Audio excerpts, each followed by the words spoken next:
Could a particular player join the Warriors as a solution to help them avoid the play-in tournament next season? In this video, we're diving into the intriguing rumor linking this player to Golden State. We'll explore how the Suns might part ways with him, why he would be a solid addition to the Warriors roster, and reflect on a recent, disappointing loss to the Clippers, all while analyzing the current state of the team. Imagining this player in a Warriors jersey is undoubtedly fascinating, and the buzz around this topic is real. Headlines suggest the Warriors may be eyeing a $251 million star. Reports have surfaced connecting Golden State to a three-time All-Star after a significant moment involving one of their key players. Earlier this week, the Warriors were in a promising position, coming off a win against the Suns and looking strong enough to secure at least the 6th seed, maybe even the 5th or 4th. But things changed dramatically, sparking talk about potentially adding this player. He's faced his share of challenges in Phoenix, especially while playing alongside another star. So why is this considered a strategic move? Let's first examine the report that triggered all this excitement. The buzz stems from a contributor to a prominent basketball outlet, suggesting teams like the Heat, Nuggets, Spurs, and Warriors could be interested if, and this is key, the Suns decide to buy out his max contract. That information comes from Suns Insider and a talk show host based in Phoenix. At this point, the player is viewed as a mid-level exception candidate in terms of his next NBA contract. The teams potentially interested in acquiring him hinge on the Suns' decision regarding a buyout. The report originates from a reliable Suns insider and media personality in Phoenix. Delving deeper into the situation, it's worth noting that this insider has a strong track record of breaking major NBA stories. In fact, they were first to report a key trade involving the Magic and the Suns and had accurate details about both star acquisitions in Phoenix. This is a trusted voice in the Suns media scene, known for delivering timely and accurate updates. According to the insider, the chances of him remaining in Phoenix next season are slim to none. And honestly, why would he stay? The Suns struggled this year and didn't even clinch a spot in the Western Conference play-in. Looking at why the Warriors would want him, let's not overlook his production. He averaged 17 points per game, 3.3 rebounds, and 3.7 assists, along with about half a block and 1.1 steals per game. While defense hasn't always been his strength, those are encouraging stats. He's kept his turnovers under 2 per game and averages fewer than 3 fouls. And here's the kicker. He shot 49% from the field. That kind of efficiency could have made a difference for the Warriors in key moments this season. He also shot 38% from beyond the arc, and interestingly, 38% of his total attempts were from deep, making him a high-volume, three-point shooter. That would fit perfectly into the Warriors' style, especially when their main star is double-teamed and the defense dares someone else to make a shot. You never know who will step up on any given night. And about that long-range shooter, wow. He seems like someone who would seamlessly fit in, particularly when defenses collapse on the main guy and force others to make big shots. In the season-ending matchup against a Los Angeles team, one player started to stand out due to his smart positioning.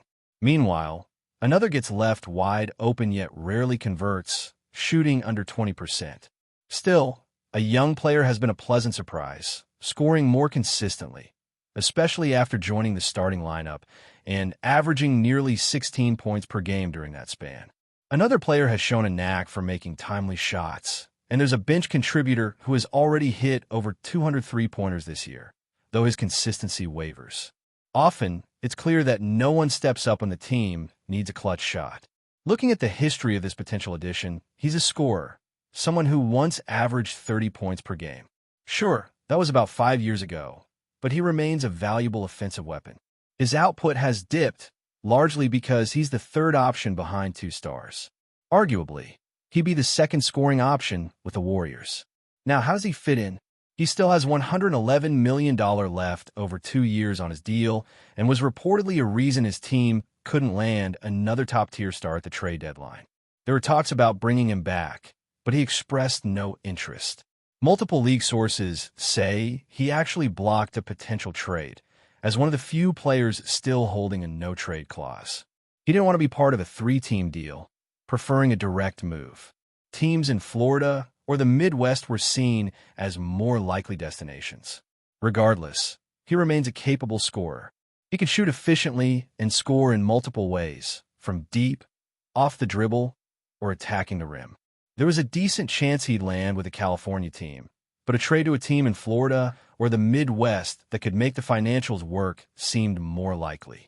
He's a versatile offensive threat, able to space the floor, create his own shot, drive to the basket, and knock down long-range attempts. The big question is, how can a team acquire him? For this to happen, the current team would likely have to absorb a significant chunk of his remaining salary, possibly 70 to 80%. That's roughly $80 to $90 million just to facilitate his departure. It's a heavy financial burden, but the franchise is looking to clear cap space. With only 35 wins despite a star-laden roster, local media is calling for changes.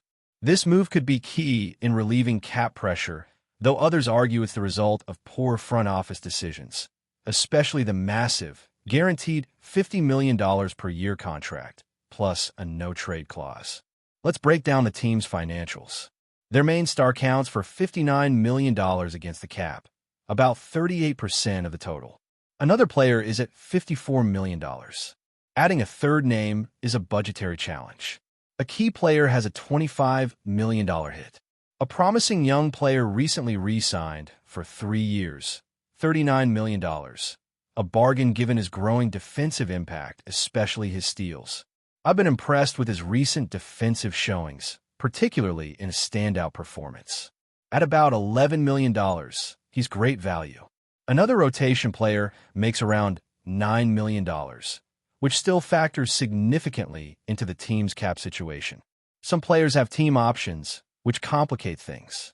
But one major question remains. Are we closer to winning a championship with this player or someone else? I'd argue this player is the better bet. In that high-stakes playoff-like final game of the season, he was absent, and that said a lot. We're not willing to offer him a certain yearly salary.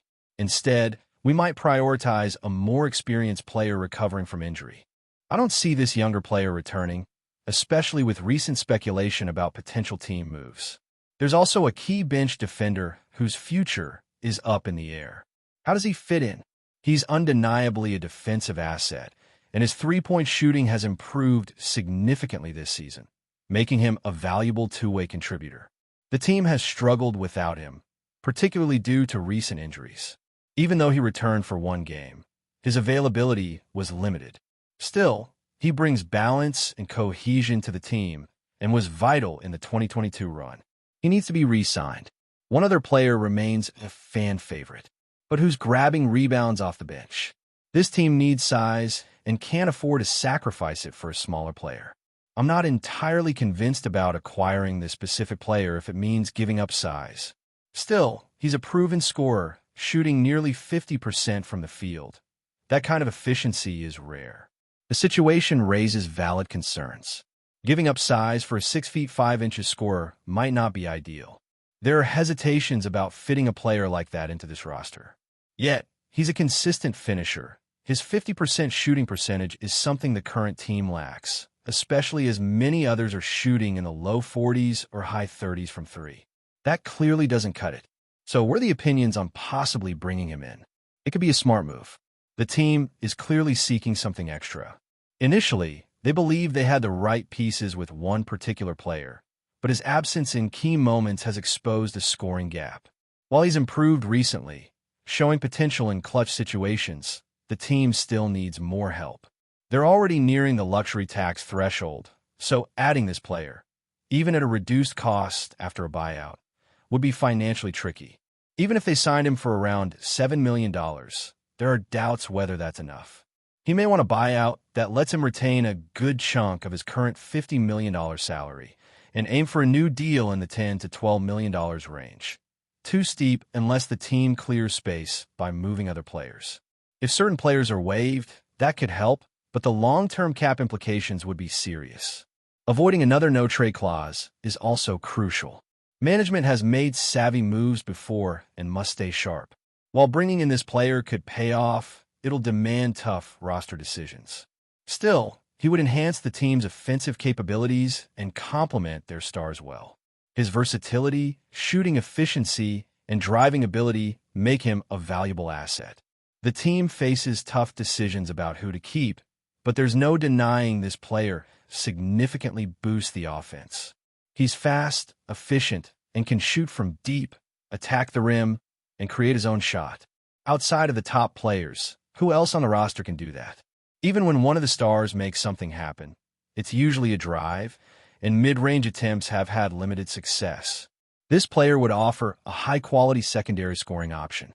He's still performing at a high level, and though he's been in the league since 2012, he's only 31, relatively young compared to teammates who are 35 and 37. The offense relies on spacing and movement, and that's where he thrives.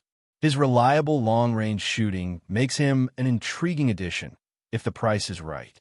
Your thoughts on this are welcome. For now, the team must regroup after a tough loss and prepare for the next challenge. There's 0-3 in the stretch, and that has to change. Losing 3 of the last 5 is frustrating. Maybe it's time to reach out and see if there's mutual interest in joining the squad. Before we continue, make sure to leave a like and subscribe to the channel so you won't miss any exclusive Dubs updates. Let's keep going. In a turn of events that's setting NBA rumor mills ablaze, whispers of Domantas Sabonis potentially heading to the Golden State Warriors are surfacing, and the idea is as electrifying as it is unexpected. The basketball world knows Sabonis as a triple-double machine, a rebounding force, and a high IQ playmaker. But imagining him in a Warriors jersey? That's the kind of twist that makes you stop scrolling and start dreaming. If this move were to materialize, Sabonis could be the perfect complement to Golden State's evolving identity. With the team shifting from its original Splash Brothers era to a more hybrid offense under Steve Kerr, adding a versatile big like Sabonis, who can facilitate from the high post, crash the boards, and still give you 20-plus a night, might be the next strategic evolution. Imagine Draymond Green running alongside a front court partner who can pass like a guard and dominate like a center. The synergy could be game-breaking. The Kings have certainly benefited from Sabonis' brilliance. His All-NBA caliber performances and record-breaking double-double streaks have resurrected the franchise from obscurity. So why would they consider parting ways with him? That's where the speculation gets juicy. Could it be a bold restructuring strategy? Cap space concerns? Or is Sabonis himself drawn to the brighter lights of San Francisco, with its championship pedigree and global spotlight? Of course, this rumor is still just that, a rumor. But it's rooted in tantalizing logic. The Warriors need a post-Steph plan. Klay Thompson and Draymond are aging, and the young core hasn't fully stepped into the limelight. Sabonis could be the bridge, a player in his prime, with leadership experience and a game that meshes with Golden State's unselfish, high IQ system.